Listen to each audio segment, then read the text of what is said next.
What's going on, everybody?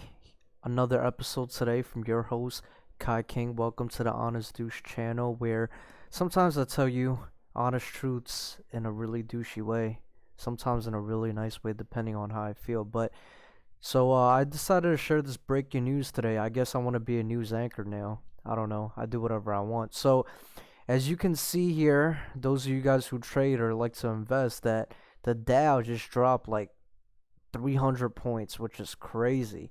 That's a lot, you know.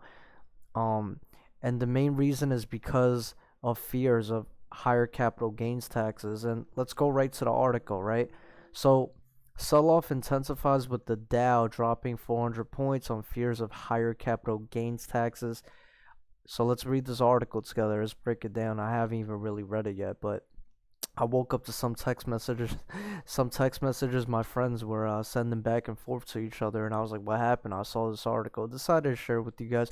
So, U.S. stocks fell to session lows in a swift fashion on Thursday after a report that President Joe Biden is slated to propose much higher capital gains taxes for the rich.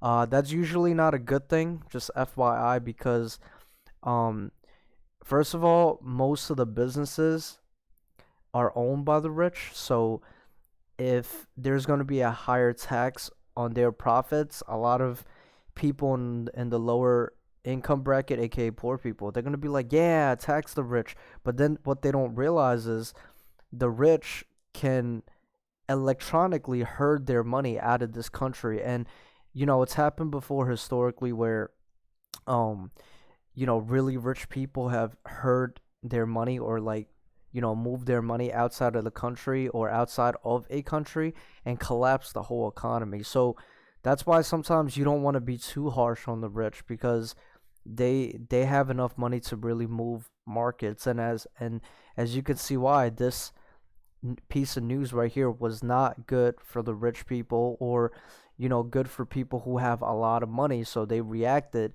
by selling their positions because they don't know how the market's going to react. So I saw my portfolio take a big dip, but I'm not really worried about it because to me it's just like a discount. I usually buy pretty good companies anyway, but that's a different story, right? So the Dow Jones Industrial Average dropped 400 points to its low of the day. The S&P 500 erased earlier gains and fell 1%, while the Nasdaq Composite slid 1.1%.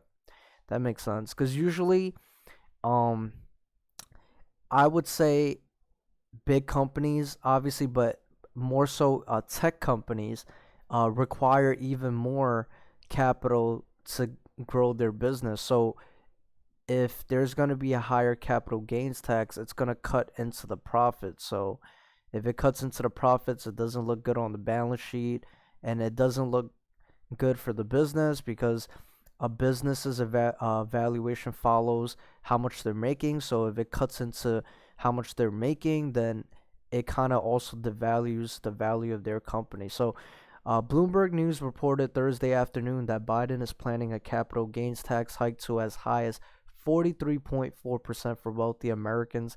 The proposal will hike the capital gains rate to 39.6% for those earning $1 million or more, up from 20% currently, according to Bloomberg News, citing people familiar with the matter. Um, Honestly, right now, I'm not sure if that's necessary because if they're raising taxes onto the rich, then if it cuts into the income of the rich, right, even though they could afford it, but that's also going to make them not want to hire more people. So that could actually not not be good for the economy, especially since you want businesses to thrive right now. But something to think about. It's only for those earning $1 million or more. So I'm guessing, for small to medium sized businesses, it might be an okay thing. So I guess, this leaves room for small and medium sized businesses to hire. But then again, medium sized businesses, usually could also make over $1 million too. So this is a really sticky situation. Biden proposal effectively doubles the capital gains tax rate on $1 million income earners, said Jack Ablin, Crescent Capital Management's founding partner and CIO. That's a sizable cost increase to long-term investors. I agree. Expect selling this year if investors sense the proposal has a chance of becoming law next year. Yeah, I mean, because capital gains isn't just for people who own businesses, it's also for investors too. Like this guy was saying, people who own stocks. Because if you hold a stock for over a year, that's considered long-term gains tax, and usually I'm guessing that's about like um an X amount of percent, right? But now they're saying that they're gonna hike that, so that's also not good for investors. So it's like, what's the point of even holding stocks then? You know, because before, when you buy a stock and you hold it for the long term, you actually get tax benefits, and that's actually how a lot of rich people were able to spiral their wealth without having to pay taxes. Because as long as you don't sell your positions and your money keeps on growing, your wealth keeps on growing. But then it's like, okay, even after a year, I'm holding my money, I'm still not getting any tax benefits. So why am I holding it for so long? You know, I might as well keep my money moving. So you know, there's a lot to this right now that I'm interpreting from this. Um, Growth stocks, which could come under selling pressure on higher capital gains taxes, led the intraday decline on Thursday, with shares of Tesla and Amazon falling. The iShares S&P 500 growth ETF fell 0.5% more than its value counterpart. Yeah, like I was saying before, big companies like Tesla and Amazon, they require a lot of capital to run. So uh if the tax hike, like I said, is going to cut into their profits, cut into their earnings, that's also going to um limit them from how many people they can hire, which can limit their productivity, which in turn can limit how much they can expand. So that's something to think about. Markets are highly concentrated in a small number of growth names, said Mark Yusko, CEO and CIO of Morgan Creek Capital Management. Those stocks have driven most of the gains over the past few years, and many investors have significant gains at current prices.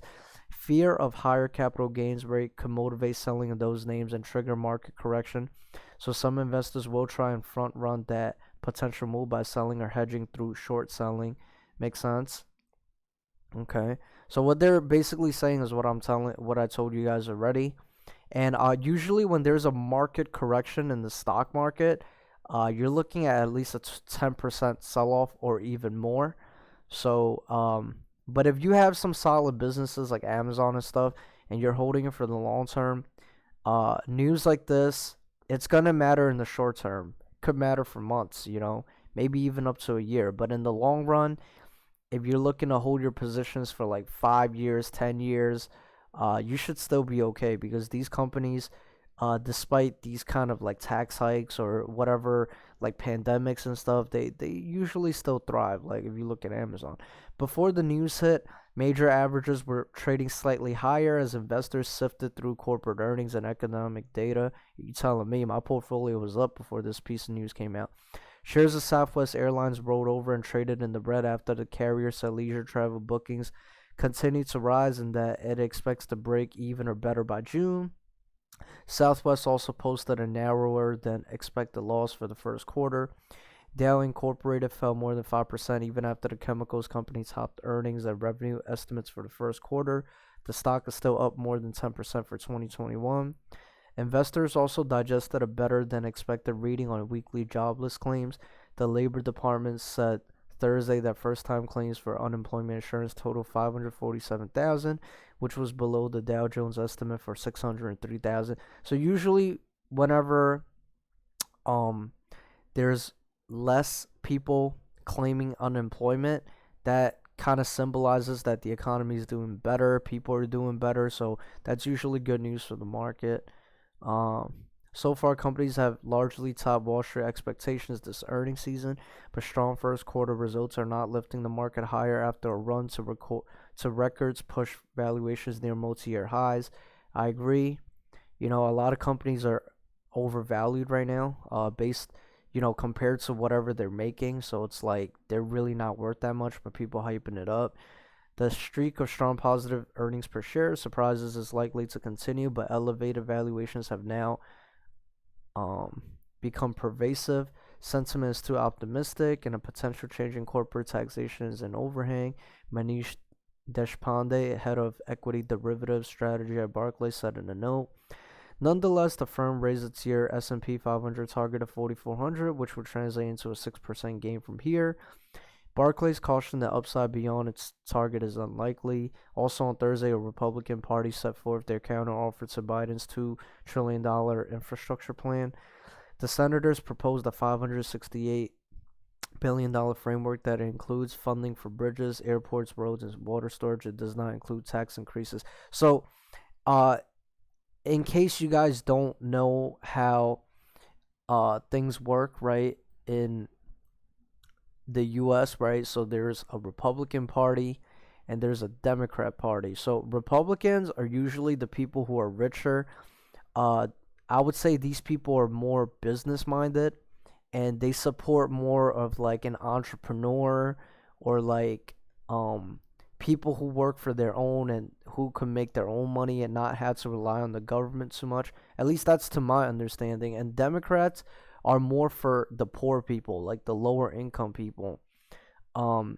People who aren't as business minded, in my opinion, people who kind of, just want tax credits, higher tax returns, people who don't really want to work, right? Who want to just keep receiving unemployment and stuff like that. So Joe Biden's a Democrat, so that's why a lot of people didn't want someone like Joe to come into office for business reasons, right? Because they feel like they would mess up the economy compared to Trump. Now, being Asian myself, right, I was kind of stuck in between the two. Like, I knew that if Biden came into office, he would probably not be too kind to the rich, and to me, that's not a good thing for the economy and for someone like me who likes to trade, who likes to invest, because it's not good for the market. I mean, honestly, it doesn't really matter what Biden does to the market, because like, I know different strategies, because I know how to play options and stuff like that, where even if the market is going down, up, down, or sideways, I still know how to make a profit. So it doesn't really matter what he does. But for a lot of people who just knows how to buy low and sell high, then they have a problem. All right, so that's just, my honest truth, that people who are more democratic, they tend to just want to reap benefits from the government. They're not really self-providers. They just like to rely on, people giving them a handout, which isn't a good thing to me, because the way America started off, we started off with entrepreneurism, where people made stuff and then they traded amongst each other. There was like a whole bartering thing, and then mass manufacturing happened, where people were less entrepreneurial and they started becoming employees working for these factories, and then people slowly started having more of an employee mindset opposed to an entrepreneurial mindset. But right now, what we need more of is entrepreneurs, people who could provide themselves and could provide jobs, instead of people just trying to claim unemployment, people who just want to work for somebody else. Now, don't get me wrong, there's nothing wrong with you wanting to work a job to get more experience or even to get some capital, but your ultimate goal is to be able to start something on the side and be able to provide for yourself, so you don't have to always rely on the government.